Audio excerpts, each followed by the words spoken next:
أرسل رسوله بالهدى ودين الحق ليظهره على الدين كله وكفى بالله شهيدا أشهد أن لا إله إلا الله وحده لا شريك له وأشهد أن محمدا عبده ورسوله لا نبي ولا رسول بعده اللهم صل وسلم على نبينا محمد وعلى آله وأصحابه ومن تبعهم بإحسان إلى يوم الدين وبعد Ayuhal asatidzah wal ustadzat, abah wal ummahat yang dirahmati Allah Subhanahu wa taala. Alhamdulillah, bersyukur kepada Allah pagi yang mubarak, insyaallah kita dipertemukan kembali di majelis ilmu dalam rangka menambah keilmuan kita, memantaskan diri sebagai seorang ayah dan bunda, karena tantangan ke depan makin berat. Kalau kita tidak punya bekal, tentu tidak bisa maksimal dalam mendidik anak-anak kita. Kita ini dulu barangkali menikah juga nggak ada kuliahnya ya. Kuliah pranikah, ada yang dulu ikut kuliah pranikah? Nggak ada kan? Seneng cocok nikah gitu kan, tiba-tiba punya anak. Ada nggak kuliah menjadi orang tua? Nggak ada kan? Tiba-tiba jadi bapak ya nggak ngerti harus ngapain itu ya, apa yang diajarkan ya, jadi bunda apa tugasnya nggak ada. Maka beriring dengan kesadaran ini, alhamdulillah ya, kita dimudahkan oleh Allah bisa belajar bersama. Jadi di sini saling belajar untuk memantaskan diri menjadi seorang ayah atau bunda ya. Dan memang ini pekerjaan yang luar biasa, dan Rasulullah memberitahu kunci perubahan anak itu di orang tua. Kullu mauludin yuladu 'alal fitrah fa abawahu yuhawidanihi aw yunassiranihi aw yumajjisanihi. Jadi setiap anak itu dilahirkan dalam keadaan fitrah. Apa fitrah ini? Alat tauhid ya, di atas akidah tauhid mengesahkan Allah. Itu yang paling mendasar. Ada yang mengatakan fitrah itu baik, menerima kebaikan. Artinya nggak ada anak kecil lahir elek, itu nggak ada. Semua anak lahir baik gitu. Kenapa nanti ada yang jadi tidak baik gitu? Ya, itu faktor pendidikan orang tua. Fa'abawahu, maka kedua orang tua yang merubah tadi menjadi Yahudikah, Nasranikah, Majusikah, itu tergantung pendidikan orang tua. Dan kita ini ya yang tentu sadar minim ilmu, maka kita bermitra dengan lembaga pendidikan sekolah. Nah, ini yang menjadi harus disadari bahwa sekolah itu mitra, bukan apa kayak tukang jahit ya. Jadi jenengan bawa bahan dari rumah, biayanya sudah jelas, pokoknya saya ambil harus jadi gitu ya. Namanya tukang jahit ya. Ya, ada duit, ada bahan, jadi gitu ya. Lembaga pendidikan tidak bisa kita berharap lebih di situ. Kenapa? Dari sisi satu, keterlibatan kita dari durasi waktu, guru lebih sedikit daripada orang tua. Ini yang harus disadari oleh setiap orang tua ya. Baik, ini wali santri baru berapa orang? Ada yang wali santri baru? Satu. Bunda? 1, 2, 3. Ayah cuma 1 mungkin. Yang lain wali santri lama. Ya, wali santri lama ya. Ya. Tema kita namanya Stadium General ya, mengenalkan bagaimana global konsep kutab. Berarti yang lama-lama sudah hatam kan temanya? Murojaah ya. Ya, mengulang kembali ya. Jadi yang baru tentu menjadi hal yang wajib diilmui, karena kita memilih itu harus berdasarkan ilmu, agar kita nanti pilihannya itu bukan pilihan yang asal milih atau terpengaruh, tapi benar-benar karena kesadaran berdasarkan ilmu yang sudah didapatkan ya. Kita karena stadium general ya, kita mengulang sejarah dulu ya. Kenapa apa itu kutab itu? Kutab Kalau santri lama saya nanya, apa kutab Pak? Gitu kan gitu. Apa kutab tuh?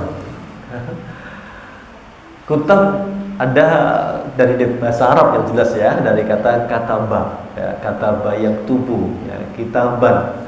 Kalau zaman dulu ulama menyebutnya maktab sebenarnya. Maktab itu apa? Tempat belajar apa? Menulis. Ya. Kemudian kekinian orang menyebutnya kutab. Jamuhu katatib, ya, kutab. Ini berarti tempat belajar dan menulis anak-anak. Kalau saya baca di sejarah kutab, itu termasuk lembaga pendidikan yang klasik banget. Ya. Bahkan sebelum Rasulullah lahir pun sudah ada kutab. Kutab itu kan tempat belajar membaca dan menulis itu. Kemudian di zaman Rasulullah ada pula. Rasul kita ini meskipun Allah sampaikan huwallazi ba'atsa fil ummiyina rasulan minhum yatlu alaihim ayati, ya. Rasul huwallazi ba'atsa fil ummiyina. Orang Arab itu disebut bangsa yang ummi. Apa ummi? Buta huruf. Buta huruf bisa baca enggak? Enggak bisa. Tapi wahyu pertama bunyinya apa? Iqra. Apa arti Iqra?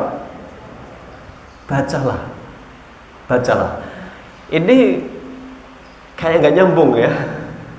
Perintah pertama Iqra kepada bangsa yang nggak bisa baca. Nah, biar bisa baca berarti harus apa? Belajar membaca. Ini yang setiap kita harus sadar bahwa kunci dari semua ayat-ayat itu adalah membaca terlebih dahulu. Nah, untuk bisa baca dibutuhkan kutab zaman dulu itu. Nah, kutab itu artinya tempat untuk belajar menulis dan membaca. Dulu kalau sejarah ini biar sedikit mengulang ya, ini istihadi ya. Dulu ketika Rasulullah SAW dalam perang pertama, perang Badar ya, menang beliau ini 313 melawan 1000 pasukan orang-orang kafir Quraisy. Nah, karena menang biasa mendapat ghanimah plus tawanan. Nah, tawanan-tawanan perang dulu diberi pilihan untuk menebus. Kalau yang punya harta, ada yang ditebus oleh keluarganya, dibawa pulang setelah menyerahkan harta dengan nominal tertentu. Ada yang tidak bisa menebus karena miskin, keluarganya miskin.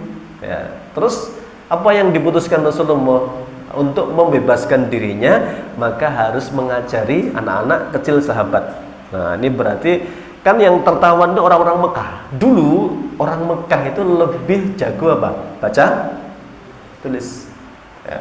Mereka ini pergaulannya internasional itu. Kalau dibaca surat Al-Quraisy kan, li'ilafi Quraisy ilafihim rihlatas syita was-shaif. Mereka kalau bisnis itu antar negara. Kalau musim panas ke Syam, Suriah, Lebanon, Palestina, ke ini musim panas, musim dingin ke Yaman. Nah, itu. Maka mereka terbiasa dan pinter itu. Nah, ketika perang dan tertawan, mereka tidak bisa nebus sebagian itu, suruh jadi guru. Ngabdi berapa tahun di Madinah jadi guru. Nah, terus ngajarin apa? Agamanya musyrik, ngajari baca tulis Arab. Jadi Arab mesti Islam nggak? Ya, Arab belum tentu. Ya. Kan ada Arab sebelum Islam kan ada kan jahiliyah kan, bangsa jahiliyah itu Arab sebelum Islam. Terus ngajari apa? Ngajari sastra Arab. Nah, itu pertama. Nah, itu ada satu guru 12 murid anak sahabat. Nah, ini yang dijadikan alasan istihadi oleh para penggagas di Kutab, bahwa di Kutab itu satu kelas muridnya maksimal 12. Itu sejarahnya di situ. Dulu Nabi memutuskan tawanan perang yang nggak bisa nebus wajib jadi guru, satu guru megang 12 anak-anak. Nah, itu yang kalau bertanya kenapa kok harus angka 12 ini otak-atik atau ada sejarahnya? Ada sejarahnya. Nah, setelah mereka bisa ilmu dasar, mereka belajar ilmu Quran. Itu di level kutab berikutnya. Kepada siapa? Kepada para hufat atau qurra.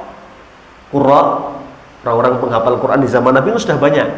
Dulu pernah ditipu ya, 70 dibantai sama orang-orang sebuah kabilah ya, yang mereka datang ke Madinah minta guru sama Nabi. Masya Allah, dikirim 70 qurra hufat, hafal Quran semua itu 70 dikirim, malah dibunuh Pak, itu dibantai.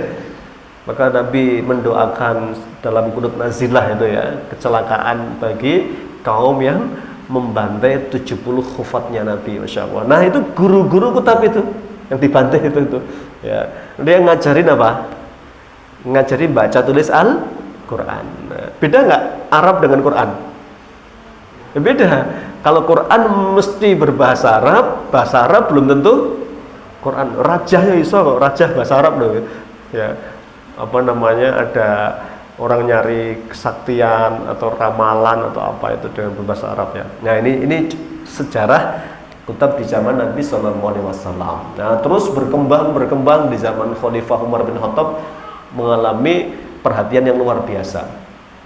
Nah di zaman Umar bin Khattab ini sampai Baitul Mal dibentuk. Nah, nanti guru-guru itu semua gajinya dari Baitul Mal, disupport oleh negara ketika itu. Nah ini kalau bicara sejarah.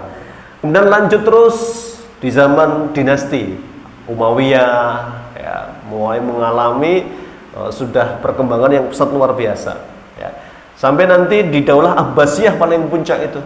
Maka nanti ada negeri 1001 malam. Negeri apa itu? Baghdad. Di mana Baghdad itu, Pak? Irak. Dulu itu negeri paling keren saat dunia itu, Pak, itu pusat khilafah Abbasiyah itu di Baghdad itu ya. Digambarkan itu oleh Dr. Raghib As-Sirjani itu di buku beliau tentang keemasan masa keislaman itu luar biasa dulu itu. Jadi orang-orang Eropa itu dulu ketika mereka masih gelap gulita, digambarkan Dr. Raghib ya, belum ngerti, bahkan gelap gulita berarti malam nggak ada lampu. Itu Baghdad malamnya seperti siang ya. Itu di puncak Abbasiyah. Nah pas Abbasiyah berdiri nanti ada daulah yang nyempal, Umayyah, itu lari ke Cordoba. Mana Cordoba? Ini kalau bicara sejarah Spanyol. Nah, ada yang pernah dengar di sana ada Andalus, ya, Andalusia, ya, Spanyol kan? Ya. Itu di sana ada pusat pendidikan itu. Nah, ini ada Dr. Raghib menulis ini sampai digambarkan.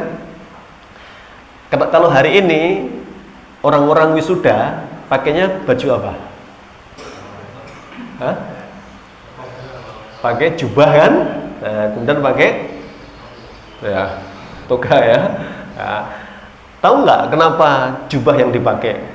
Padahal hari ini lembaga pendidikan mau level, kalau yang sudah level kuliah ya S1, S2, S3 di barat pun pakai jubah. Padahal mereka hari-harinya pakai jubah nggak? Yang pakai jubah orang mana? Orang Arab kan?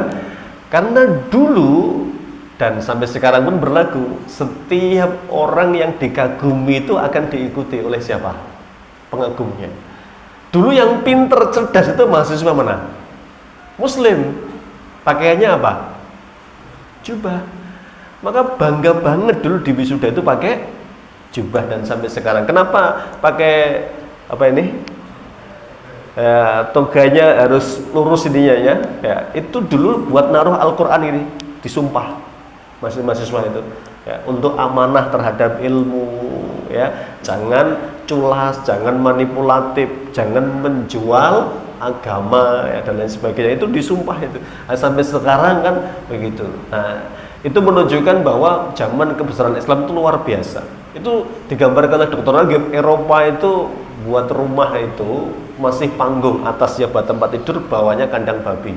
Di saat negara Islam digambarkan Baghdad itu setiap rumah sudah punya taman ya. Rumah Pak, rumah jenengan ada tamannya nggak ini? Bayangkan aja ya, depan rumah ada taman ya, masuk rumah ada taman lagi ya. Ini sanitasinya sudah keren banget ya. Eropa masih kumuh ketika itu. malamnya seperti siang. Nah kita kok terus diberitahu penemu lampu siapa? Siapa penemu lampu? Ya, padahal digambarkan ketika itu Eropa masih gelap gulita. Ya. Siapa penemu kamera? Siapa penemu apa itu? Medis, dokter yang luar biasa karyanya. Ya, ada Ibnu Sina, penemu rumus matematika siapa? Al-Jabba, Al-Khwarizm dan lain sebagainya. Itu semua kebesaran Islam itu saat itu menerangi dunia dengan apa? Kebesaran ilmunya. Ya. Nah, kemudian lambat laun mulai disaingi oleh Barat, dan yang lebih menyedihkannya mulai justru lembaga pendidikan Islam itu kehilangan jati dirinya, ya, larut, sehingga muncullah sekulerisme pendidikan. Ya, jadi agama dipisah dari dunia. Ya. Akhirnya tidak ada lagi ya dokter yang hafiz Quran. Padahal Ibnu Sina itu hafal Quran Pak, sebelum jadi dokter. Sekarang ya dokter nggak bisa hafal Quran nggak ngerti ilmu kedokteran. Yang ahli matematika hafal Quran dulu, ya. Ahli Qurannya hafal matematika, rumus-rumusnya bisa nemukan itu. Ya. Dan itu menjadi hari ini begitu. Jadi seakan-akan Islam itu dipisahkan dari kehidupan sehari-hari. Nah, itu sejarah kebesaran Kutab itu begitu. Lantas apa kurikulumnya? Ya, kurikulumnya di Kutab itu yang paling mendasar hanya dua. Ya, satu kurikulum iman, yang kedua kurikulum Al-Quran. Ya. Iman itu nanti mencakup namanya iman, ya, rukun iman, termasuk cabang-cabang iman. Cabang iman puncaknya adalah a'laha la ilaha illallah wa adnaha imatatul adza anit thoriq. Jadi cabang iman itu diajarkan paling tinggi adalah la ilaha illallah, paling rendahnya itu apa? Menyingkirkan bahaya dari jalan. Artinya empati anak-anak. Ya, dibangun. Ya, ini yang paling mendasar Pak ini. Ya, tidak bicara beban dulu. Nah, nanti kurikulumnya itu yang kedua nanti Al-Quran. Ya. Iman juga sama, nanti tidak lepas dari Quran. Nah, maka ada fase Makkah, fase Madinah, Makkiyah, Madaniyah. Di fase Makkiyah semua ayat-ayat turunnya membahas tentang iman. Nah, ini yang menarik. Jadi perbedaannya Kutab dengan lembaga tahfiz apa sih? Nah, di Kutab itu kurikulumnya urut Makkiyah, Madaniyah. Makkiyah membangun apa? Membangun iman. Ya. Maka nanti sering sekali Nabi itu kalau ketemu sahabat-sahabat itu bahasnya surga neraka. Ya. Ada anak-anak muda malam-malam belum tidur, nonton apa? Bulan purnama. Nah, Nabi mengatakan, innakum satarona rabbakum karuyatikum hadal qamar atau hadal badr. Besok kalian akan melihat Tuhan kalian seperti kalian melihat bulan purnama malam hari ini. Yang ditanamkan Nabi di benak sahabat itu, salah satu nikmat penghuni surga itu melihat siapa? Allah, Rabb kalian. Jadi kalau mau lihat Rabb kalian, syaratnya satu, apa? Masuk surga kan begitu, ditanamkan. Melihat hujan itu kan bagi pelajaran biasa, pelajaran bahasa apa? Pelajaran IPA. Coba ceritakan proses terjadinya hujan. Apa Pak? Ada panas, kemudian nguap, kemudian naik jadi awan, kemudian hujan. Nah, ada nggak nilai imannya? Siapakah yang menggerakkan awan? Ya, siapakah yang menggerakkan matahari untuk menyinari air sehingga menjadi embun tadi? Siapakah menurunkan hujan? Siapakah yang menahan? Ya. Kemudian hujan itu turun ke bumi. Maka dari hujan itulah ma'an mubarakan, air yang penuh berkah. Kemudian setelah hujan biasanya tumbuh apa? Rumput-rumput, tanaman-tanaman hijau. Setiap Allah bicara tentang hujan itu kadang diakhiri kadzalika tukhrajun, demikianlah kalian semua akan dibangkitkan besok pada hari kebangkitan. Nyambung enggak? Bicara hujan langsung diakhiri dengan bicara hari kebangkitan. Enggak nyambung bagi yang berpikir apa? Berpikir enggak iman, logika ini. Kok nggak nyambung ya ayatnya? Begitu bicara. Contoh itu baru satu contoh ya. Allah bicara hujan diakhiri dengan bicara hari kebangkitan. Kalau hujan itu dengan turunnya hujan, rumput yang mati itu bisa tumbuh. Maka musim tumbuhan misalnya musim kering ya, itu meskipun disirami, ibu-ibu yang perhatikan yang suka nanam bunga, disirami pakai air pump ya, itu nanti warnanya, segernya itu enggak seger alami begitu. Tapi begitu turun hujan pertama seminggu aja itu bunga sudah apa? Ya, warnanya seger hijau. Itu air menumbuhkan rumput dan bunga. Demikianlah hari kebangkitan. Kalian dari mati akan dibangkitkan. Nah itu Pak, contoh mengajarkan iman di kitab. Jadi dikaitkan dengan apa?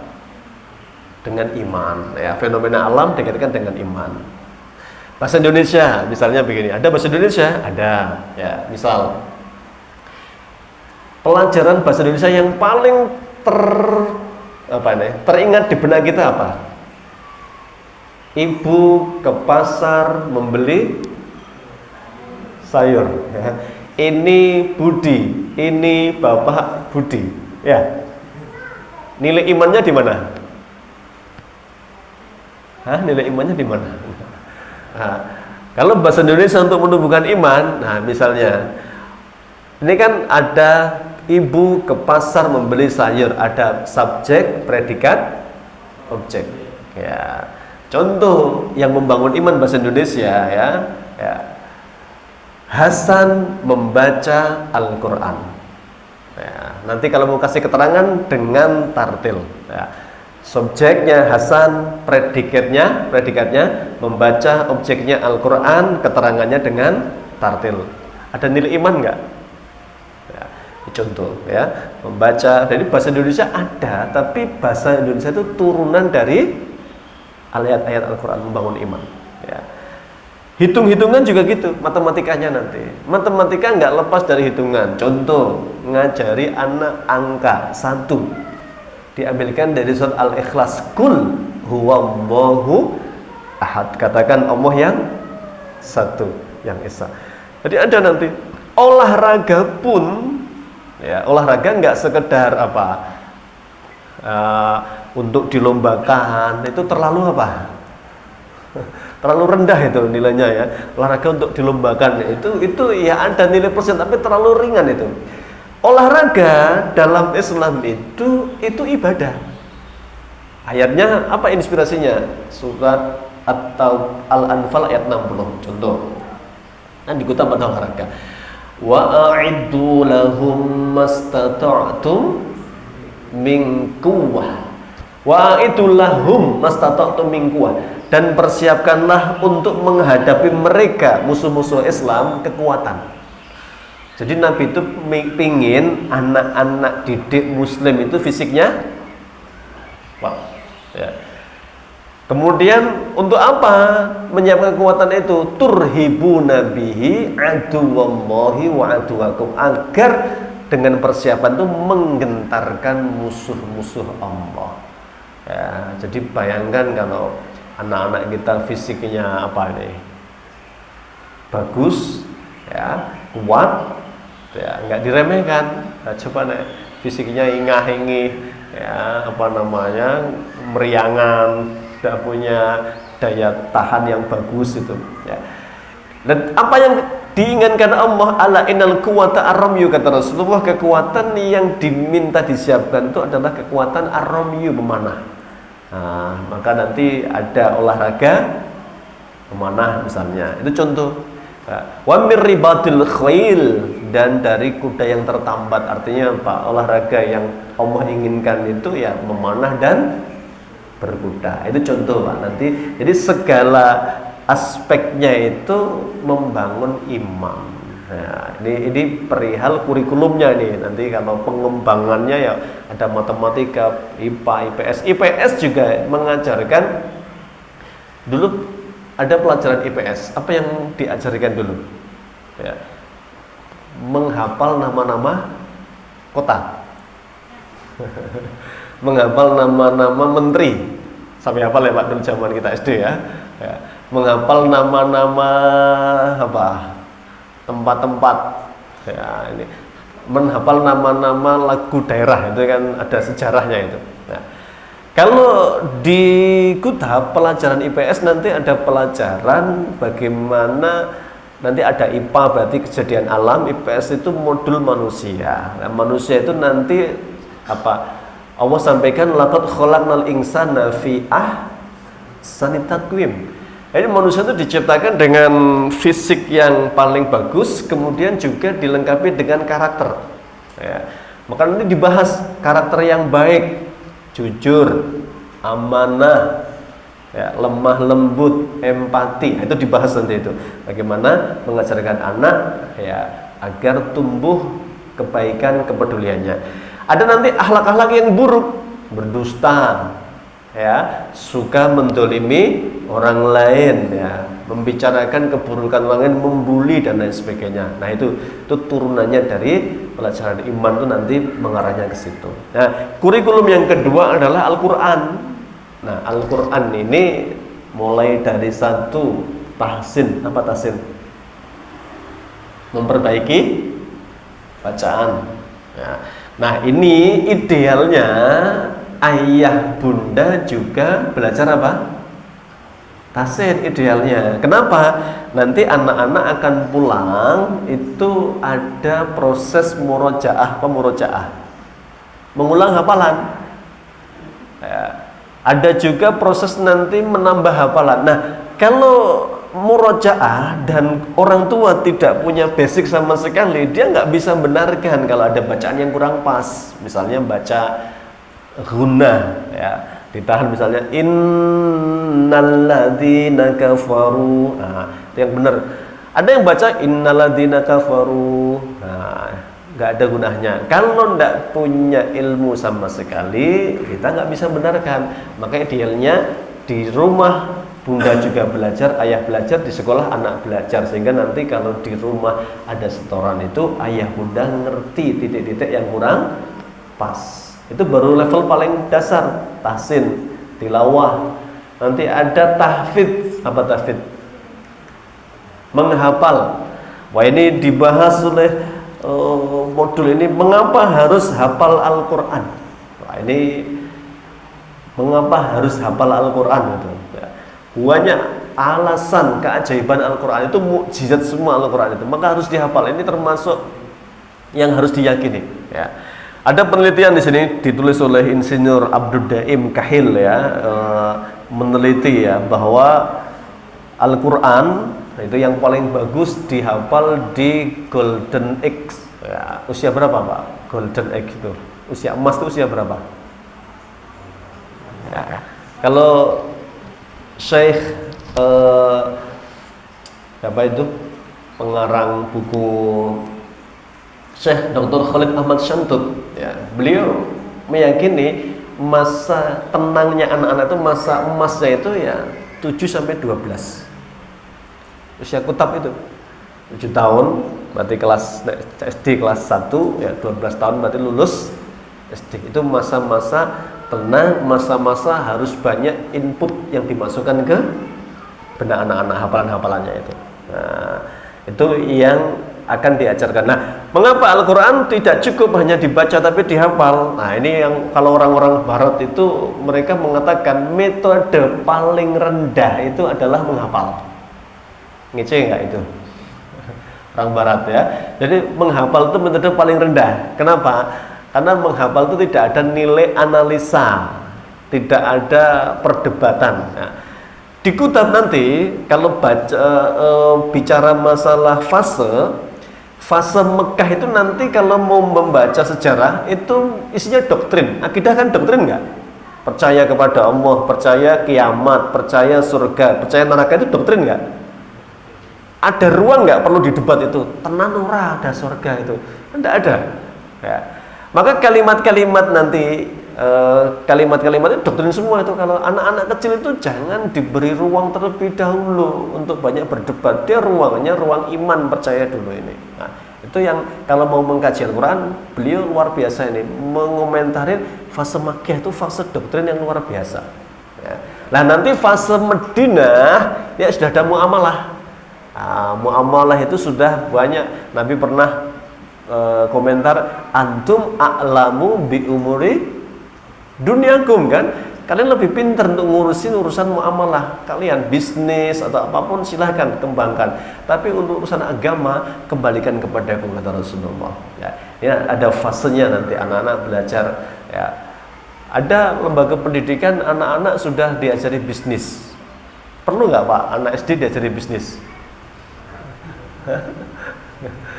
Kalau belum punya pondasi, ya dalam Islam itu ada urutan prioritas. Ya. Maka anak kapan boleh jual beli? Nah, ulama memberikan catatan kalau sudah mumayyiz. Mumayyiz itu usia berapa? 7 tahun paling enggak, Pak. Jadi ibu-ibu ini hati-hati ya kalau sedang males belanja kemudian nitip ke warung sebelah, atau anak-anak ada bakul apa itu lewat cilok atau es krim, ya usianya belum 7 tahun, kalau dalam mazhab Syafi'i belum sah jual beli itu. Ya. Jadi baiknya jenengan ngalah nukoke kalau belum usia 7 tahun lumayan itu. Nah ini kenapa kok di sini nggak diajari? Karena selama pondasinya belum kokoh dan Islam itu urut membangun kayak bangunan ini, bangunan yang sudah kita rasakan megah ini dulu yang paling pertama bangun apa? Pondasi. Setelah pondasi jadi dibangun apa ini? Tiang-tiang cagak-cagak ini, kemudian tembok-tembok ini. Nah ini akidahnya kokoh, ini ibadahnya ini. Ya, tiang-tiang ini ibadah. Nah, kemudian pelengkapnya sudah ada kipas, ada lampu. Nah, ini orang ngertinya kalau misalnya ini ada hiasan, yang dipuji hiasannya atau pondasinya. Kalau sudah jadi bangunan ini, masya Allah ruangannya indah sekali, apa ornamennya itu kan nggak mungkin, masya Allah pondasinya bagus banget ya Pak itu. Orang nggak akan bicara tentang pondasi, tapi semua sepakat pondasi itu yang paling menentukan, maka dibangun pertama. Ya. Termasuk Al-Quran itu nanti tahfizul Quran, tujuannya itu bukan banyak-banyakan hafalan. Untuk di fase kutab paling mendasar adalah menumbuhkan cinta Quran, itu yang paling mendasar itu. Tanda cinta Quran, tanda cintanya Pak, di rumah itu anak-anak jenengan ngoyak-ngoyak ayahe, ayo ya murojaah gitu. Ya, sudah ada yang begitu anak-anaknya? Ya, bundanya digeret-geret, ayo bun murojaah, aku udah nggak sabar mustoran itu. Ya, kalau yang terjadi malah ayahe sing ngamuk-ngamuk, ayo murojaah itu. Nah, ini berarti cintanya belum muncul ini. Ya, jadi jangan ngejar banyaknya saja, nanti ngejar itu di fase berikutnya nanti. Memang ada anugerah-anugerah.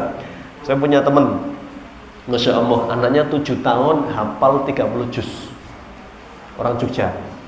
Itu kayak Imam Syafi'i hari ini ya Pak. Hafal 30 juz usia 7 tahun. Anaknya perempuan. Jangan tahu, setiap hari kata ayahnya murojaahnya 15 juz. Tiap hari bun, yang nemeni bundanya, karena ayahnya ini ya ahli IT yang ngajar di sana kemari, itu luar biasa. Ya, 30 juz hafal, si usia 7 tahun sudah dites sekali duduk. Hafalannya ngelotok-tok, karena sehari murojaahnya 15 juz. Itu bayangkan nek sak juz setengah jam, sehari bundanya duduk berapa jam itu? 7 jam, 8 jam itu. Ya, siap nggak bunda ini? Ya, ayah, tugas ayah apa? Tugas ayah nyuruh bunda. Tugas bunda taat sama ayah gitu. Enak ya. Yang jelas nggak ada yang tanpa jerih payah. Semua orang hebat itu mereka menghabiskan energi, menghabiskan biaya, ya, menghabiskan waktu istirahatnya, dikorbankan untuk anak-anak itu. Jadi semua orang-orang hebat itu mesti dibalik orang hebat itu ada ayah bunda yang hebat, sudah pasti. Ada judul buku Ibunda Para Ulama. Itu Imam Syafi'i, Masya Allah, yatim Pak. Imam Syafi'i itu usia baru 2 tahun ayahnya meninggal. Yang hebat bundanya itu, pinternya luar biasa, ngatur keuangan, ya, gimana biar pendidikan itu skala prioritas. Ada juga Ibunda Rabi' Ar-Ra'i, ya. Rabi' Ar-Ra'i ini Masya Allah dulu ditinggal ayahnya merantau berperang jihad itu, ya, masih dalam kandungan, ya, istrinya nganten anyar itu kan, ya, pas hamil muda ada panggilan jihad berangkat itu, ya, nggak pulang-pulang itu, Masya Allah, anaknya lahir nggak pulang karena belum ada HP, ya, nggak bisa ngabari, ya, ya. Terus perang terus sana kemana, setelah tua itu nggak ada tenaganya, mungkin nggak kuat lagi, nggak dipakai, terus pulang. Setelah 25 tahun, Masya Allah, dulu anak masih dalam kandungan, 25 tahun, ya, dia pulang, Pangkling, kampungnya luar biasa sudah berubah. Tadinya mungkin banyak lahan kosong, rumah-rumah sederhana, 25 tahun sudah, terus bangunannya mewah-mewah. Yang nggak berubah satu, apa?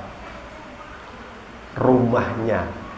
Rumah dia nggak berubah. Di saat semua tonggone wis magrong itu, rumah dia nggak berubah, ya, wes ngono kuwi, ditinggal 25 tahun yang lalu, lihat pertama nggak berubah, catnya ya sudah dicat setelah ini, ya, ketemulah dengan suaminya itu, kenapa rumah kita nggak ada perubahan, kamu tak tinggali duit banyak kan dulu, ya, nah duit dulu yang banyak di mana, nanti tak jawab, ya, habis sholat itu, ini udah adzan, jangan sholat dulu aja gitu. Nah, habis sholat itu ternyata mau pulang, gak iso pulang Pak, gak iso keluar dari masjid, karena begitu selesai sholat jamaah berduyun-duyun masuk masjid ingin hadir di pengajian.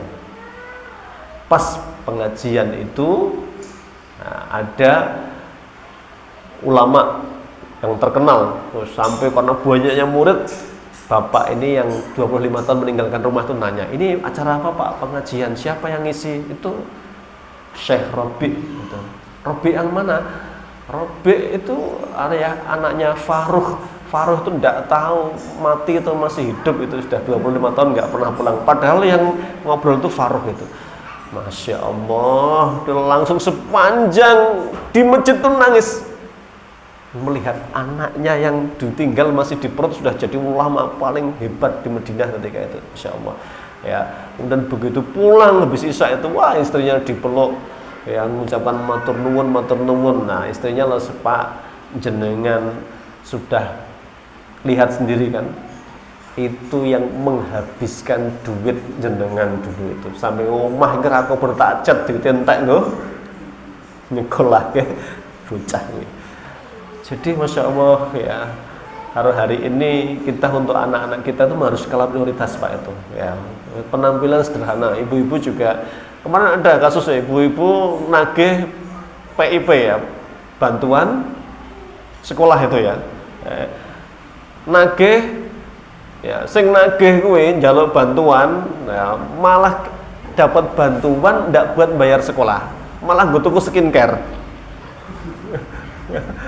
Jadi malah gue tuku skincare, duitnya aku bayar sekolah. Lagi bocah meh pinter dari mana, orang tua prioritasnya bukan pendidikan malah apa? Skincare, ya. Maaf ya Bun, ini ada skala prioritas yang keliru dari orang tua itu. Ya, baik, saya kembali ke tadi, kebesaran Islam. Ini saya baru bicara kurikulum kan tadi kan. Ya, ini kurikulumnya itu dua tadi, iman sudah saya jelaskan secara umum, yang kedua Quran. Kenapa harus dihafal Al-Quran ini? Banyak sekali alasan ini, ya. Satu, ya, hafidul Quran lebih tinggi itu dari hafid. Kalau Nabi mengatakan Inna lillahi ahlina minanas. Allah itu punya keluarga dari kalangan manusia. Manhum ya Rasulullah? Mereka siapa ya Rasulullah? Mereka adalah ahlul Quran wa khosotuhu. Mereka adalah ahlul Quran. Kenapa Nabi tidak jawab mereka adalah hafidul Quran? Ya. Mereka bukan penghafal Quran saja, tapi ahlul Quran. Artinya apa? Ahlul Quran itu benar-benar Al-Quran itu tidak cuma dihafal, tapi dia menjadi karakternya. Maka Rasulullah ditanya kan, Aisyah ditanya, akhlak Rasulullah itu gimana? Ya, beliau balik bertanya, alam taqra'ul Quran? Kalian baca Quran kan? Iya. Quran begitulah Rasulullah. Ya, kana khuluquhu Al-Quran, bahwa akhlaknya adalah Al-Quran. Nah, itu yang pengen diraih dari lembaga pendidikan ini, bahwa Al-Quran itu sudah menjadi karakter nanti. Ya. Anak-anak kita hafal misalnya ada ayat wailul likulli humazatil lumazah. Apa artinya? Celakalah bagi orang yang suka mengumpat. Nah, kalau ada anak-anak penghafal Quran kok kata-katanya kasar, sama orang tua berani, ada yang salah ini dalam pendidikannya ini. Barangkali ketika mengajarkan Quran itu dengan satu, ancaman, dua, paksaan, tiga, kekerasan. Nah, nih, sehingga harusnya Quran itu melembutkan kan. Ada ayat surat Maryam, ya, menceritakan tentang nabi yang paling muda. Nabi ini usia 5 tahun jadi nabi. Nabi siapa? Nabi Yahya. Nabi Yahya. Ini kalau daftar di Kutab baru kelas Kutab awal 1 itu ya. Jadi nabi itu ya. Nabi Yahya itu. Disampaikan oleh Allah, ya. Ya Yahya, khudil kitaba biquwah wa atainahul hukma sabiyya. Yahya, pelajarilah Alkitabmu dengan sungguh-sungguh dan kami berikan kepada dia, ya, ketika dia sobi. Apa sobi? Bayi kan? 5 tahun itu, ya, diberi wahyu oleh Allah, perintah pelajarilah kitabmu gitu. Kemudian Allah sampaikan ayat berikutnya kan, wa hanana min ladunna wa zakah wa kana taqiyya wa barram biwalidayhi wa lam yakun jabbaran asya.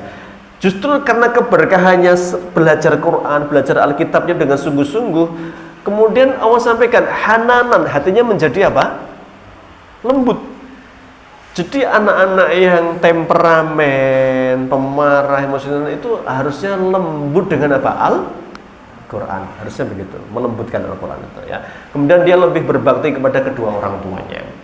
Itu idealnya kalau kita bicara tentang Al-Quran. Itu dari sisi dimensi jiwa. Jadi Quran itu akan menjadikan penghafalnya ahli Quran yang menjadi jiwa-jiwa yang tenang. Termasuk jiwa-jiwa yang kokoh, tidak mudah diombang-ambing. Ya, ada generasi yang kata Rasulullah itu generasi ima'ah. Generasi ima'ah itu ya trennya apa dia ikut. Nah, trennya Korea, trennya India sudah lewat ya. Ini trennya apa ini sekarang? Korea. K-pop itu ya.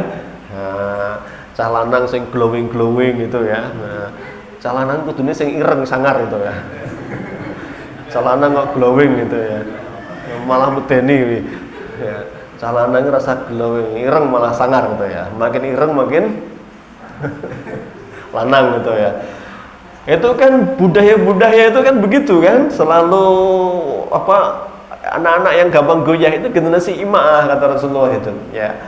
Rasulullah menggambarkan generasi ini ada di sini ya, generasi yang digambarkan Nabi itu. Ada Rasulullah SAW menggambarkan tentang kualitas generasi itu ya.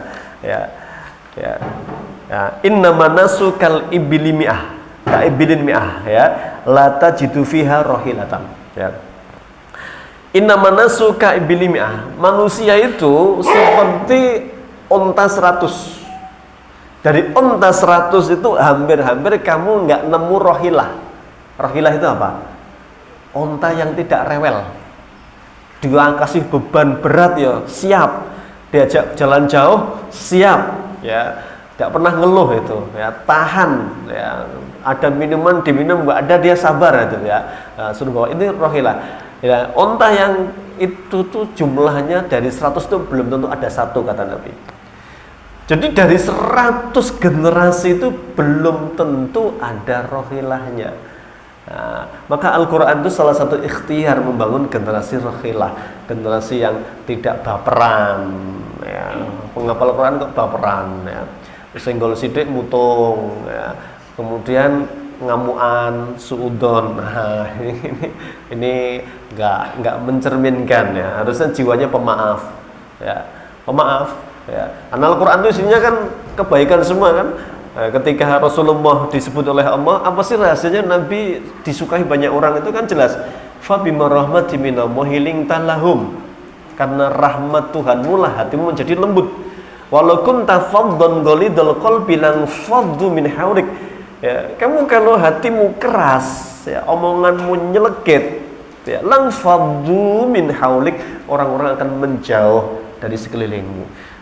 Jadi Al-Quran harusnya ngomongnya bikin orang nyaman, perilakunya membikin orang nyaman. Bukan Nabi mengatakan al-muslimuna man salimal muslimuna min lisanihi wa yadihi. Muslim itu siapa? Orang yang setiap bergaul dengan dia selamat dari kejahatan apa? Mulut dan kedoliman tangannya, ya. Jadi ini bicara tentang dimensi tadi ya. Jadi Masya Allah Al-Quran harusnya menjadikan banyak perubahan, anak-anak menjadi jiwa-jiwa yang lembut, yang tenang gitu ya. Kemudian ada dimensi sosial ya, tumbuh empatinya ya. Ada ayat ara'aital ladzi yukadzibu biddin fadzalikal ladzi yad'ul yatim wa la yahuddu ala ta'amil miskin fawailul lil musallin. Ini anak-anak akan ditanamkan, bukan hanya dihafal ya. Tahu nggak kamu pendusta agama itu? Mereka yang suka menghardik anak yatim, tidak peduli kepada orang-orang miskin ya. Dan mereka ini orang-orang yang lalai dalam sholatnya, suka mencari pujian manusia. Nah, nih, jadi bicara sosial empatinya ya. Kalau pendusta agama itu hanya mereka yang sok baik kepada Allah tapi nggak punya kepedulian sosial yang tinggi. Ini yang harus diajarkan kepada anak-anak kita ya. Al-Quran ini ya, belum dimensi kecerdasan IQ ya, harusnya ya bahwa Al-Quran itu jelas membersihkan otak. Nah, otak ini jadi cerdas itu kalau bersih, Pak ya. Jadi ada penelitian yang merusak otak itu apa? Kecanduan apa yang merusak otak dan nggak bisa sembuh katanya? Kecanduan pornografi. Ya, jadi kecanduan pornografi itu nggak bisa sembuh. Itu malah merusak apa? Otak. Kenapa? Otak itu penggerak semua, itu yang diserang itu. Kecanduan rokok bisa sembuh nggak? Bisa. Ramadan nggak udut kan Pak? Dari sahur sampai buka. Itu mah habis buka koncone buka nggo kurma nggo Samsu ini. Nih. Faktanya ya pemuda-pemuda pom bensin ya bisa ndut kan itu. Karena kan bisa itu ya. Kecanduan narkoba bisa. Kecanduan miras bisa.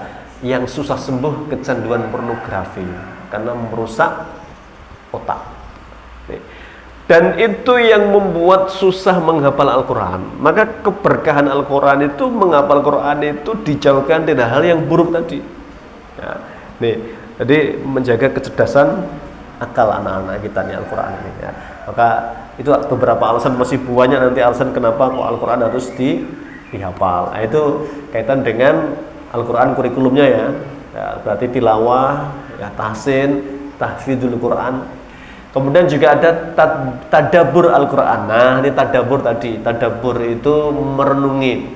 Nanti di Kuta itu ada kegiatan namanya kegiatan mukhayyam, tadabbur alam. Ya. Nana akan diajak melihat tanda kekuasaan Allah. Ya, langsung di alam. Ya. Siapa yang menumbuhkan tanaman ini?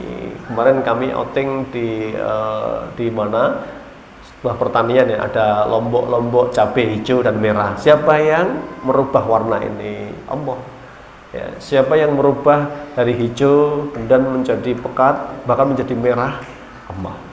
Itu contoh untuk mengenalkan kebesaran Allah dengan apa? Dengan yang bisa dilihat oleh anak-anak. Ya, begitu.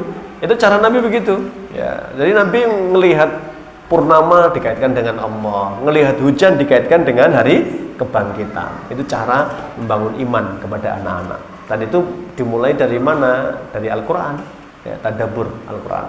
Kemudian nanti ada tatbik. Tatbik itu mempraktekkan Al-Quran. Birrul walidain, ini diajari.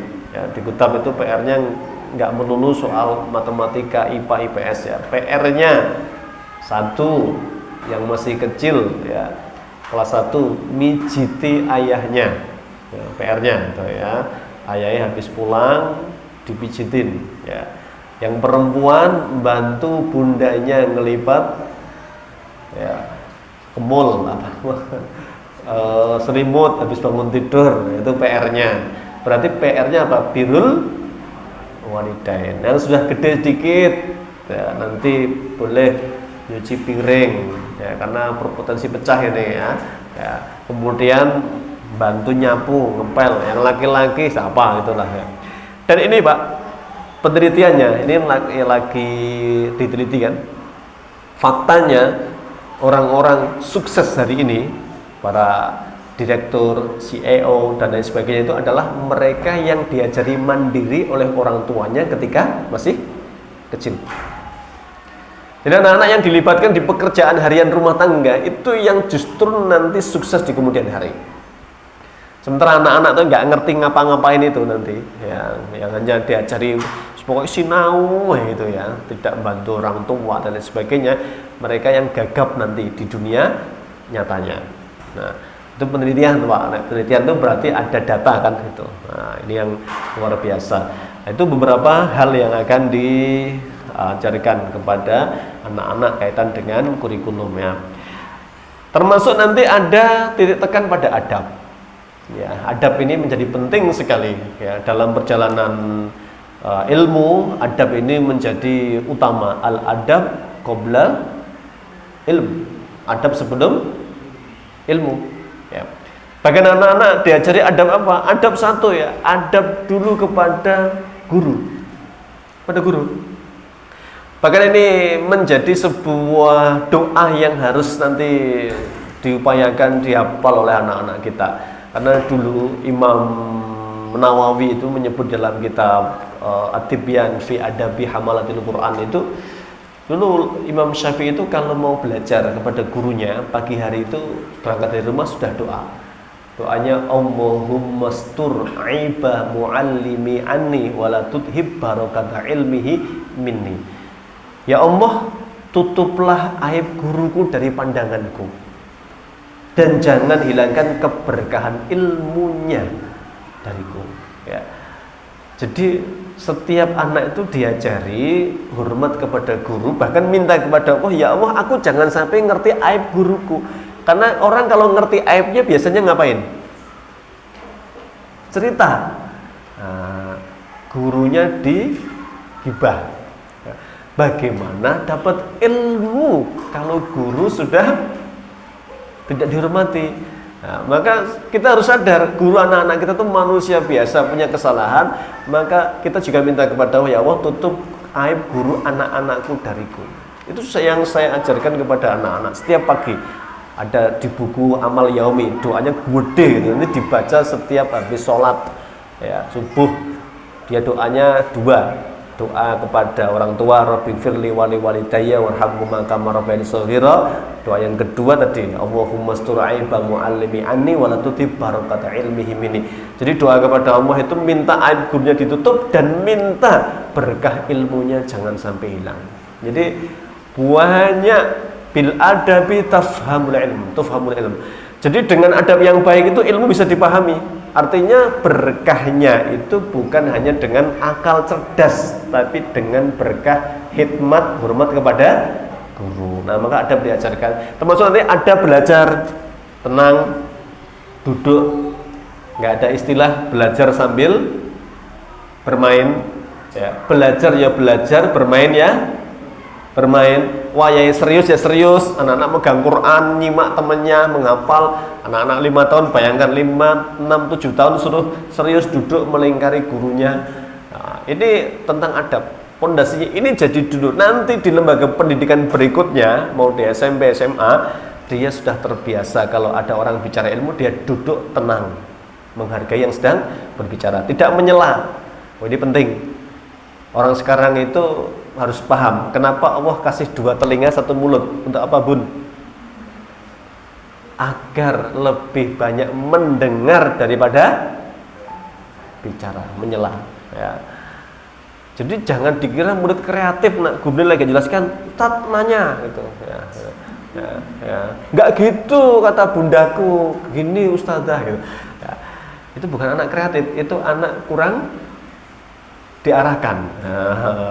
Nanti ada saatnya bertanya, ada saatnya mendengar. Itu soal adab. Ini karena penting sekali untuk fase berikutnya nanti. Jadi kalau perjalanan ilmu nanti sudah ada beban menghafal, ada belajar kaidah bahasa Arab, itu akan masuk gampang kalau pondasi adabnya dapat. Nah, pondasi diajarkan di kitab. Duduk lama, betah, hormat sama guru, tidak membantah, bertanya ketika nggak paham setelah dipersilahkan. Itu semua harus diajarkan di fase kitab adab itu. Nah, nanti kalau adabnya sudah jadi, mau dikasih beban ilmu apapun, insya Allah nggak masalah. Ya, tapi kalau belum ada adabnya, gurunya dibantah. Ya, gurunya kita orang pati mutu, pinter aku ya, gitu, laporan sama ayah ini. Ya, gitu ya. Ini jadi sekali lagi adab itu diajarkan karena pondasi untuk meraih ilmu di level-level berikutnya. Ini yang akan dikawal dari anak-anak kita, ya. Saya tadi mulai jam berapa sih, kan? Tanggal 9. Pas 1 jam ini. Ya, ada beberapa yang belum tersampaikan ya. Ini adab ya. Jadi adab ini dimulai dari adabul ilmi dulu ya. Adab belajar dulu. Maka anak-anak ini nggak diajari Pak belajar sambil bermain, belajar sambil makan. Ayo enggak apa-apa, santai aja sambil makan, Ustaz sambil ngajar gitu. Dulu Imam Syafi'i beliau cerita begini. Saya ketika belajar sama Imam Malik, membuka lembaran itu sampai nggak bunyi, walan banget Pak gini, dalam rangka takdiman, ya, dalam rangka menghormati gurunya. Orang malah, gitu ya, ya. Jadi saking hormat kepada guru itu, masya Allah. Itu bab tentang adab itu pertama paling penting adab ketika belajar ilmu itu. Nanti ada gurunya yang kurang berkenan, sabar. Itu nanti di kitab adab, di kitab Tadkiratus Sami' wal Mutakallim itu, wah, itu kalau sudah mantap memilih guru, sabar kalau ada yang kurang pas, karena di balik kesabarannya itu ada keberkahan. Gurunya juga luar biasa, guru yang penuh dedikasi itu. Dulu ada Imam Malik, Imam Syafi'i ya, punya murid namanya Sulaiman itu. Wah, dedelepol itu. Ya, Sulaiman Al-Quradi itu siapa? Yang lainnya diajari sekali mudeng, ini enggak 3 kali enggak mudeng, harus 40 kali. Gurunya stres enggak sabar ini. Ya, 40 kali ya, itu. Ya. Kesabaran guru, kesabaran murid, kelak setiap jalur sanad ilmunya Imam Syafi'i itu lewat Syekh Sulaiman. Jadi orang paling hebat nanti dari murid-murid beliau karena kesabaran gurunya yang luar biasa tadi. Nah, kemudian ini mungkin terakhir aja ya. Yang di kitab ini nanti ada kerjasama dengan rumah. Nah, lewat misalnya amal yaumi atau buku penghubung. Nanti ada yang di checklist disesuaikan dengan usia. Ada yang bangun sebelum subuh, ada yang bangun pas jam 5, anak-anak kecil ini. Ada nanti sholat sunnah yang sudah gede-gede, ada yang wajib saja, itu menyesuaikan usia. Itu gunanya agar antara rumah dengan sekolah itu sinkron. Minimal rumah itu jangan merobohkan apa yang dibangun oleh guru. Ya, merobohkan itu ya berarti merusak. Sudah ada kebiasaan baik di sekolah kudapan. Artinya di sini ada kudapan, Pak. Kudapan itu bukan soal makan saja, tapi soal adab makan. Nanti di situ terlihat. Makan ya, dengan tangan kanan, ngambil yang paling dekat, punya empati, berbagi, dicuil bagi ke teman-temannya. Dimulai dengan doa, diakhiri dengan doa. Ini semua nanti akan diajarkan adab-adab keseharian ya. Baik ayah bunda, demikian untuk secara umum mengenal kutab dan konsepnya. Kalau ada sejarah besar tadi disebutkan semuanya adalah kebesaran sejarah Islam dengan pendidikan kutab itu.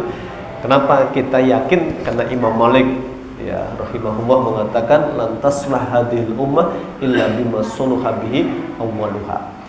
Umat generasi akhir ini tidak akan bisa hebat kalau tidak menggunakan metode orang hebat terdahulu. Mereka dengan Al-Quran dan iman jadi orang-orang hebat. Kita juga yakin anak-anak kita akan hebat di kemudian hari kalau pondasinya sama ya, tidak cuma menghafal tapi bagaimana tadabbur, mengilmui, dibingkai dengan adab-adab yang baik. Itu jadi pondasi. Nanti kalau sudah punya pondasi mau jadi tentara, insya Allah tentara yang amanah ya. Jadi polisi ya, bukan polusi ya. Ya, polisinya ini polisi yang tidak mau disuap. Ya. Jadi hakim yang adil, bukan maju tak gentar membela yang bayar. Ya, ini, ya. Jadi pejabat, bukan pejabat yang suka korupsi. Itu harapannya kan begitu, Pak. Jadi pondasinya dapat dulu, pondasi iman, pondasi Quran. Nanti jadi apapun amanah dia. Ya, karena yang jadi masalah itu negeri ini nggak kurang orang pinter, yang ada kurang kurang amanah ya. Ya, ini orang pinter banyak ya, lembaga pendidikan itu nggak kurang-kurang ribuan tiap tahun melahirkan anak-anak pinter itu. Tapi tadi ya, anak pinter yang terarah itu yang tidak banyak. Maka kita berharap ikhtiar ini akan membawa hasil anak-anak yang pondasinya kuat, sehingga di fase berikutnya mau dibebani apapun, insya Allah menjadi sosok-sosok yang sudah siap diberi beban. Barakallahu fikum, saya kembalikan ke moderator. Demikian, semoga bermanfaat. Billahi taufiq wal hidayah. Assalamualaikum warahmatullahi wabarakatuh.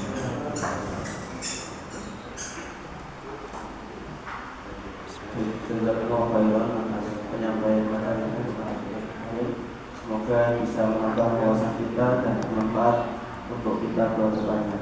Baik, setelah ini ayah bunda, bagi yang mau bertanya atau ada unek-unek yang mau disampaikan atau ada pertanyaan yang mau disampaikan, bisa maju ke depan karena ini tidak panjang kabelnya. Monggo silakan dari ayah atau dari bunda yang mau bertanya. Monggo ada ahlinya insya Allah.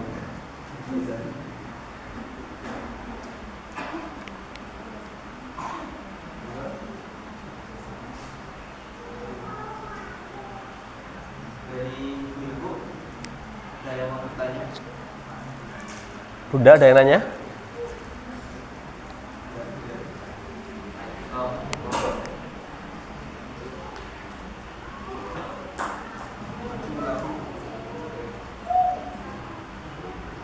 Assalamualaikum warahmatullahi wabarakatuh. Assalamualaikum. Katanya Ustaz berkaitan dengan mendidik atau mengarahkan anak yang tidak mau, itu baiknya menurut Islam kalau iming-imingi dengan hadiah atau imbalan atau yang sesuai dengan fenomena saat ini yang terjadi di Jawa Barat, Gubernur Ganjar itu ditakut-takutin kalau tidak mau belajar, kirim, mau dibawa ke barak militer gitu.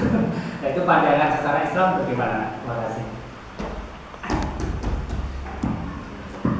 Ya, baik.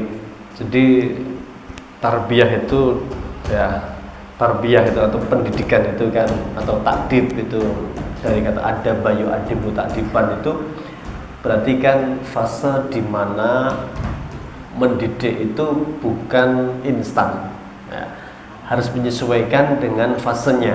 Dan dalam Islam pun beban itu hanya disebut kalau sudah mukallaf, beban apapun syariat itu. Maka syarat sebuah ibadah menjadi wajib kapan? Kalau sudah balik. Nah, itu kan syariat begitu. Kapan wajib sholat? Balik. Kapan wajib puasa? Balik. Kapan wajib haji? Balik. Semua yang wajib itu syaratnya satu. Salah satunya balik. Akil balik gitu ya. Akil itu apa? Waras apa? Dolor ya. Dolor. Sekarang banyak anak balik tapi nggak dolor. Karena banyak sudah balik nggak sholat, berarti kan balik tapi nggak dolor kan itu. Ya, makanya akil balik itu. Nah, fase-fase di mana ini, setiap fase ini ada metodenya. Ya, anak-anak yang paling kecil, kalau Nabi Dr. Khalid Ahmad Syantut misalnya di buku Daurul Bait fi Tarbiyati Tifil Muslim, ya, peran rumah dalam mendidik anak-anak, itu di fasenya itu ada semua. Nanti fase dalam kandungan pun orang tua sudah berperan dengan doa. Doa misalnya dulu kalau siapa ayahnya Maryam, Hana ya, dan ayahnya Imran itu sampai bernadar, Rabbi ini nadartu laka ma fi batni muharraran fataqabbal minni. Ini orang tua visioner ini. Ya Allah, kalau anakku lahir ini laki-laki, saya sudah niat, ya, saya serahkan ke Baitul Maqdis untuk menjadi muharrar, pembebasnya, pemakmurnya. Ini sudah luar biasa. Anaknya udah lahir, terus dipikir kayak Pak, mau sekolah di mana gitu ya. Ya. Kemudian setelah lahir, nanti keteladanannya dari ayah, pengaruhnya besar. Bunda fokus menyusui, ayah apa? Ya. Wa alal mauludi lahu rizquhunna. Ya. Ayah itu tugasnya memberi rezeki yang terbaik kepada bunda. Pastikan yang diberikan adalah yang halalan thayyiban. Ini alurnya harus dipikir dengan baik oleh setiap keluarga ya, bahwa setiap fase itu ada peran. Fase 0 sampai 2 tahun bunda yang paling banyak interaksi. Ayah tugasnya satu, memberi rezeki yang terbaik, yang halalan thayyiban. Kenapa kok harus halalan thayyiban? Pengaruhnya luar biasa untuk perkembangan anak. Rezeki yang haram itu, ya, termasuk rezeki yang halal tentu membawa keberkahan. Nanti di usia 3 sampai 4 anak sudah mulai banyak melihat. Melihat itu berarti apa? Pakai ya, penglihatan kan?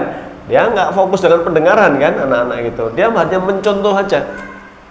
Ya, lihat ayahnya habis subuh kok, masya Allah, buka Al-Quran. Anak itu mesti dalam benaknya, wah, ayah pagi-pagi baca Al-Quran. Meskipun mungkin ada ayah yang belum lancar baca, yang penting apa, acting aja ya, apa mungkin pencitraan itu ya, pegang Quran itu sudah seneng anak-anak itu ya. Ya, sama aja, ayah pada subuh langsung ceklan HP, ya, sibuk itu dalam benak anak, ayah mainan HP. Meskipun ayah harus enggak, nak, ayah buka aplikasi Quran loh ini gitu. Bagi anak, dia ngertinya ayah mainan HP. Maka hindari nyimak anak darus dengan HP meskipun aplikasinya Al-Quran. Itu mindset, karena anak di usia itu aja dia bisa melihat. Nah, nanti di usia lebih dari itu 5 sampai ke 7 itu sudah didekatkan dengan gendernya. Nah, kalau di dalam buku itu ya, berarti anak perempuan dengan bundanya, anak laki-laki dengan ayahnya. Sudah mulai sering diajak ke masjid. Nah, anak perempuan sudah dikenalkan pakai jilbab, sudah ngerti malu ya. Malu itu pendidikan utama anak perempuan tuh malu ya. Jadi jangan dibiasakan ada tamu anak perempuan ikut nimbrung ya, disuguhke malah dintek ke anaknya misalnya itu ya. Itu kebiasaan yang baik. Nah, nanti kalau sudah mulai mumayyiz, itu 7 tahun. Dalam kategori fikih mumayyiz itu dia sudah boleh ya, jual beli sudah boleh, beli sudah boleh, mumayyiz itu ya. Meskipun belum balik sudah boleh ini. Karena dia sudah bisa membedakan mana yang baik, mana yang buruk. Nah, ini sudah mulai diperintah. Diperintah tentu dengan lembut. Kalau sholat jelas muru auladakum bisolah wa hum abna'us sab'i sinin. Nah, kemudian sampai usia 10 tahun dia berani meninggalkan sholat, Nabi serius banget. Wadribuhum alaiha. Kamu pukul anakmu di usia 10 tahun belum mau sholat. Jadi memang fase-fase itu punya etapa-etapanya dalam pendidikannya. Ada dengan keteladanan, ada dengan perintah, ada dengan pukulan bahkan itu. Nah, ini kenapa kok Islam tegas itu? Karena nanti kegagalan di fase itu yang menentukan. Pernah mendengar ada istilah trauma dan lain sebagainya, atau mungkin terpaksa. Itu yang tadi dikatakan ahlul Quran beda dengan hafidul Quran itu. Ahlul Quran itu dengan cinta, kesadaran. Makanya tadi kan saya nanya, ada nggak sih anak-anak kita yang ngoyak-ngoyak ayahnya, yuk ya murojaah gitu kan? Belum banyak kan? Masa anak-anak kita kan masih doyak-oyak aja kan? Ya, itu yang nggak sepenuhnya gagal kita ini. Itu memang fase Pak itu. Nah, maka jangan dengan kekerasan. Ya. Kelembutan dalam hal apapun, ya, itu mesti bisa mengalahkan. Maka ada istilah ya, batu sekeras apapun ditetesi air yang sangat lembut, tapi terus menerus batunya lama-lama apa? Bolong. Ada batu Pak, ketetesan dari sumber cuma satu tes kan air itu kan lembut kan, tapi netes terus di titik yang sama, batu yang keras pun menjadi apa? Bolong. Begitulah kekuatan kelembutan itu, ya. Maka seorang suami yang sekeras Fir'aun pun itu, ya, dalam hal keseharian bisa kalah dengan Asiyah binti Muzahim yang lembut. Jadi kekerasan itu hanya akan melahirkan kebencian. Nah, ancaman apakah bagus? Ya, tinggal usianya itu.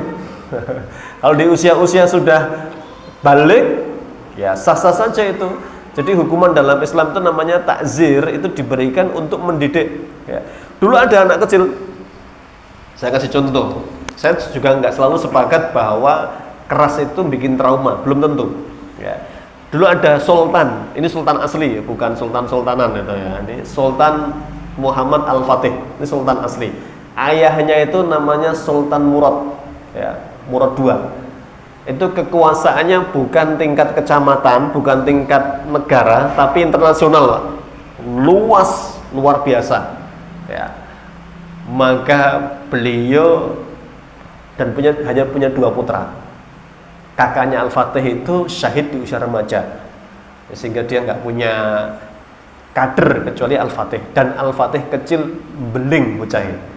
Tahu beling? Apa nek bahasa Gendok? Bandel. Cai bandel pol itu. Sultan mumet mikir kayak ini bocah ini guru manapun nggak ada yang ngatasi, Pak. Ya, akhirnya ketemu guru, ya, Syekh Konuni, ya, namanya siapa namanya lengkapnya itu, ya. Maka hari pertama beliau sudah punya klasifikasi guru-guru gagal kabeh guru-guru sebelumnya. Di wulang pertama Al-Fatih nggak mau belajar, Pak, suruh muni gak muni, ya. Ya. Sultan Murad ini ayahnya Al-Fatih, ya, sultan yang tahu tanggung jawab, sambil pesan ke anaknya, ini Pak Syekh, saya bawakan cambuk. Anakku nek angel pecut. Ya, gitu. Bener, Al-Fatih seperti dianggap guru yang baru ini seperti guru yang sebelumnya. Diremehke, teko dibully. Anak sultan kan bebas, Pak, sultan itu ya. Ya.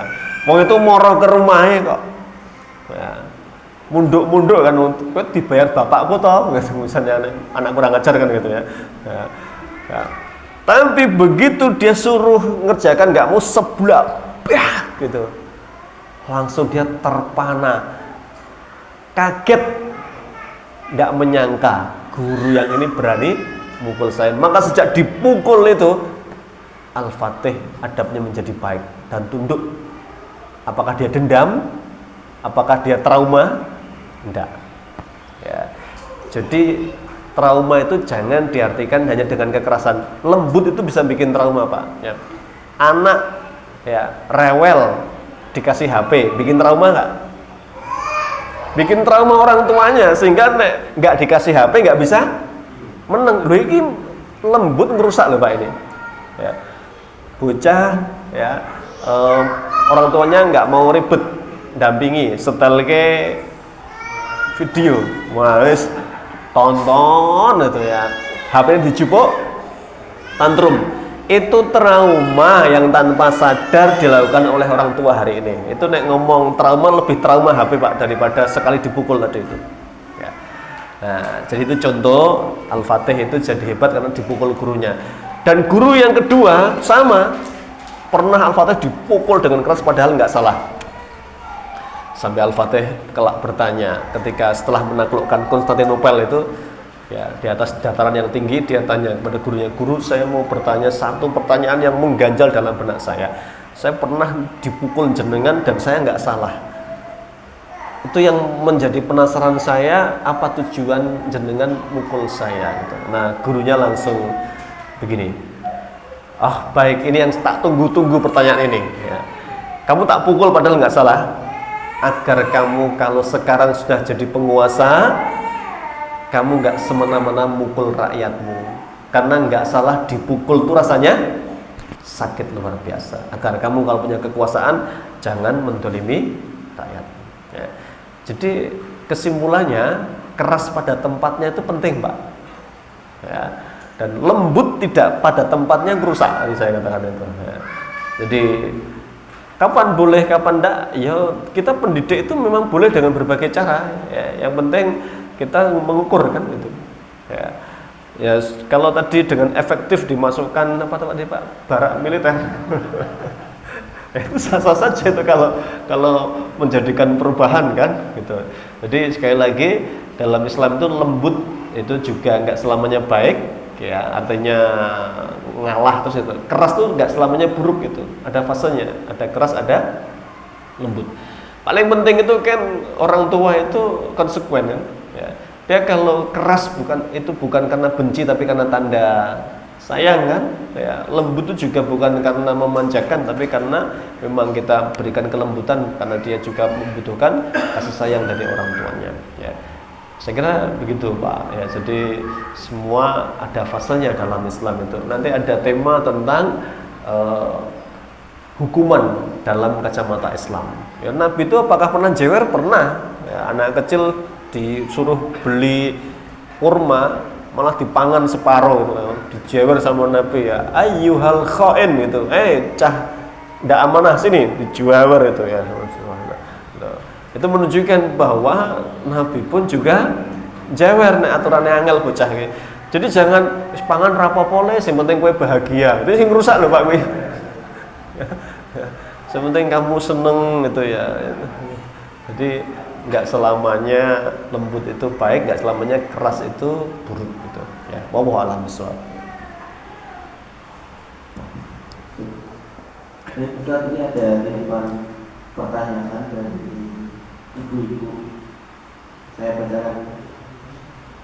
Maaf Ustaz, saya mau bertanya, apa solusinya apabila anak sudah umur 20 tahun dan pernah di pesantren tahfidz, hafal 18 juz, namun akhlaknya sama seperti yang Ustaz sampaikan tadi, seperti baperan, suudzon, dan sering membantah orang tua. Jazakumullah. Ya, jadi tadi yang saya sampaikan itu bahwa urutan pendidikan dalam Islam itu menjadi kunci kan. Kunci itu artinya itu bukan tips tapi rumus, konsep. Artinya konsep itu nanti siapapun yang menerapkan insya Allah hasilnya sama harusnya atau nggak jauh beda ya.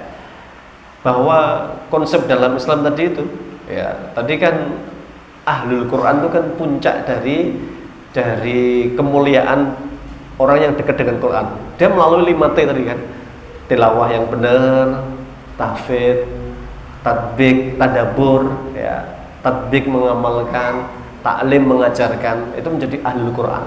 Ya. Fase-fase yang nanti terlewati kemudian akan melahirkan hasil yang berbeda. Nah itu yang akhirnya menjadi masalah di kemudian hari tadi. tadi yang dicontoh yang langsung real ya, bahwa hafal Quran tapi suka membantah, ya, malas, emosinan, ya, dan lain sebagainya. Ya. Itu berarti kan imannya belum tertanam, karena bisa jadi tadabburnya dalam ayat-ayat yang dihafal dulu itu dia tidak mendapatkannya. Nah, solusinya bagaimana kalau sudah begitu? Yang jelas orang tua punya satu doa, satu petunjuk dari Nabi Sallallahu Alaihi Wasallam yang Nabi jamin ya, salah sudah awat ya, mustajabah ya. Ada 3 doa yang mustajabah yang tidak pernah ditolak oleh Allah. Satu, dakwatul walid liwalidihi ya, liwaladihi ya, dakwatul walid liwaladihi ya. Walid ini dengar kata walid sekarang negatif ya. Ya. Doanya walid orang tua untuk waladnya. Walid itu orang tua, walad itu anak ya. Walid walad ya. Doa orang tua untuk anaknya. Jangan lupa Allah yang melembutkan hati. Allah yang melembutkan hati. Saya pernah ikut, namanya ini doa Pak. Doa itu nggak perlu pakai dalil kan. Cuma doa itu ada yang maksur. Maksur itu riwayatnya itu yang lebih utama memang.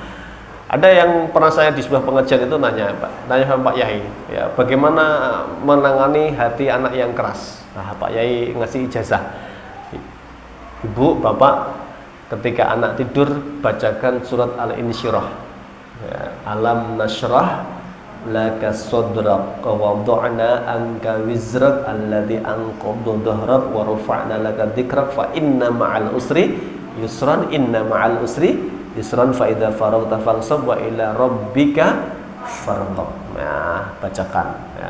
Lagu nek tangi malah ngamuk gimana itu? Ya. Ya itu ikhtiar ya, bahwa yang dibacakan itu kan ayat-ayat yang membuat hati tidak pendendam, berbesar hati, jiwanya besar, tidak mudah suudzon, tidak pesimis ya, tidak pula mungkin emosional. Nah, itu salah satu ikhtiar. Nah, namanya ikhtiar, doa-doa. Dan Allah lah yang memegang, membolak-balikkan hati. Maka pastikan bahwa setiap kebaikan itu kita mintakan kepada Allah untuk anak-anak kita. Tentu yang berikutnya, nasihat itu tidak cukup hanya dengan konten saja. Konten itu inti nasihatnya. Jadi anak yang soleh, suka membantu orang tua, tidak membantah, ya, manut dengan orang tua, itu konten. Tapi jangan lupa ketika Allah bicara tentang hikmah, tentang Luqman, sebelum nasihat Allah bicara hikmah. Walaqad ataina Luqmanal hikmata, dan sungguh kepada Luqman telah kami anugerahkan al-hikmah. Apa al-hikmah itu? Al-hikmah itu al-ilmu an-nafi'u wal-amalu sholihu. Jadi orang tua itu harus penuh hikmah. Apa hikmah itu? Ilmu. Termasuk ilmu memberi nasihat. Nah, anak laki-laki itu ada ilmunya. Jangan dinasihati ketika perutnya lapar. Ya. Cah lanang dikandani cik ngeleh malah ngamuk itu. Jadi cah lanang itu nek ngeleh reseh itu. Ya. Jadi nek bisa ngandaninya dijak ke mana mie gacoan ya. Mangan sing enak, wareg kandani. Ah itu insyaallah masuk minyak ya. Yang sehatnya insyaallah itu. Jadi beda ya, anak laki-laki ya, sangat berpengaruh ya. Logistik mempengaruhi logika itu ya. Jadi nek perutnya kosong, pikiran kosong, ngamuan itu ya. Maka kenyangkan dulu ya. Jadi ada ilmunya, itu namanya hikmah itu, Pak. Ilmu hikmah itu ya. Jadi praktekkan, jangan yang punya anak kecil coba, cah lanang wi ya, yang usia 10 tahun, 8 tahun, angel tuh jalan-jalan dijajak ke Pak, dikandani mesti manut-manut itu. Ya, itu. Ya. Wandani wetenge ngelih mau ngamuk tok cah lanang. Ya, itu ada ilmunya. Ya, itu. Nah, al-hikmah itu selain soal paham konten, dia paham komunikasi yang baik. Timingnya tadi jangan pas ngelih ya. Kemudian juga tidak suka dibanding-bandingkan. Wah, ini orang tua yang cerdas itu dia cerdas emosional juga. Dia nggak mungkin bandingkan dengan anaknya. Yang bikin tambah parah luka perasaan dibandingkan. kamu nggak kayak emasmu itu pinter, resian, ya, iso nukokke ibu apa-apa, lah kowe wis gede beban. Ya. Aja meneh nukokke ngentek-ngentekke duwite ibu wae. Itu sing bikin makin parah anak itu lukanya. Wis dia rumongso nggak dapat dukungan sama sekali. Oh itu orang tua nggak punya hikmah berarti Pak gitu itu ya, kurang hikmah. Jadi Luqman itu bicara, Allah bicara Luqman bukan bicara konten dulu, bicara hikmah dulu. Orang tua yang perlu hikmah, bijak hikmah itu. Ya, kapan menasihati tidak di depan umum. Ya, yang paling memalukan itu kan kalau di depan umum itu dibanding kayak pas halal bihalal dipuji anakmu seneng ya bun, ya anakmu pinter, ya soleh, manut, anakku gitu. Ya hafal Quran ning karo aku bantah ya. Anak lorati enggak Pak di depan orang itu. Ya, ini orang tua enggak punya hikmah. Ya, jadi hikmah itu penting, kita tidak cuma bisa menasihati tapi satu, paham ya waktu, timing, paham ini anak kita karakternya seperti apa, ada yang harus dipuji dulu. Ada yang anak itu cukup dipeluk, dah hanteng diam ya. Ada yang anak gede tepuk baunya. Jadi anak besar itu Nabi nggak mungkin memeluk ditepuk bahunya, itu tanda ya menghargai usianya ya. Dan tentu segala hal wajib diikhtiari ya. Kalau nggak bisa menasihati dengan langsung, ada istilah wong Jawa nabok nyilih tangan. Nah itu ya diajak kemana, ikut pengajian apa, orang tuanya semua dituruti aja itu ya. Jadi insya Allah orang tua dengan ikhtiarnya itu akan dimudahkan oleh Allah mendapatkan hasil sesuai dengan ikhtiarnya yang maksimal. Wallahu a'lam bishawab, demikian. Ada lagi yang mau bertanya? Kalau tidak ada lagi, mungkin kami cukupkan sampai sini.